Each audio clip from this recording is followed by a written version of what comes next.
Matthew chapter 5. Now when Jesus saw the crowds, he went up on a mountainside and sat down. His disciples came to him, and he began to teach them.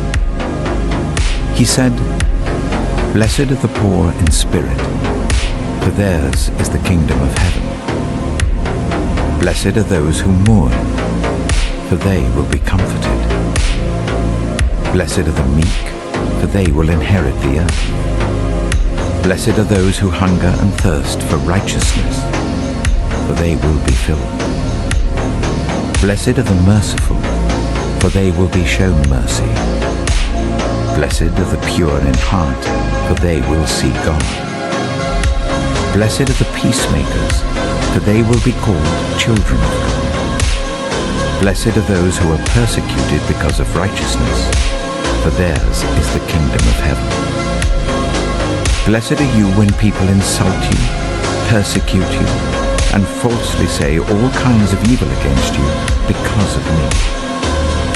Rejoice and be glad, because great is your reward in heaven, for in the same way they persecuted the prophets who were before you. You are the salt of the earth. But if the salt loses its saltiness, how can it be made salty again? It is no longer good for anything except to be thrown out and trampled underfoot. You are the light of the world. A town built on a hill cannot be hidden. Neither do people light a lamp and put it under a bowl.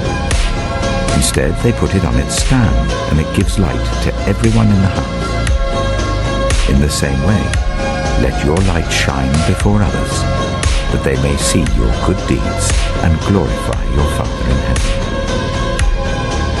Do not think that I have come to abolish the law or the prophets.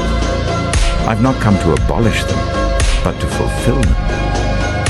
For truly I tell you, until heaven and earth disappear, not the smallest letter, not the least stroke of a pen will by any means disappear from the law until everything is accomplished. Therefore, anyone who sets aside one of the least of these commands and teaches others accordingly will be called least in the kingdom of heaven. But whoever practices and teaches these commands will be called great in the kingdom of heaven. For I tell you that unless your righteousness surpasses that of the Pharisees and the teachers of the law, you will certainly not enter the kingdom of heaven. You have heard that it was said to the people long ago, "You shall not murder, and anyone who murders will be subject to judgment." But I tell you that anyone who is angry with a brother or sister will be subject to judgment. Again, anyone who says to a brother or sister, "Raka," is answerable to the court. But I tell you, do not swear an oath at all, either by heaven, for it is God's throne, or by the earth, for it is his footstool, or by Jerusalem, for it is the city of the great king. And anyone who says, "You fool," will be in danger of the fire of hell. Settle matters quickly with your adversary who is taking you to court. Do it while you're still together on the way, or your adversary may hand you over to the judge, and the judge may hand you over to the officer, and you may be thrown into prison. Truly I tell you, you will not get out until you have paid the last penny. You have heard that it was said, "You shall not commit adultery." But I tell you that anyone who looks at a woman lustfully has already committed adultery with her in his heart. If your right eye causes you to stumble, gouge it out and throw it away. It is better for you to lose one part of your body than for your whole body to be thrown into hell.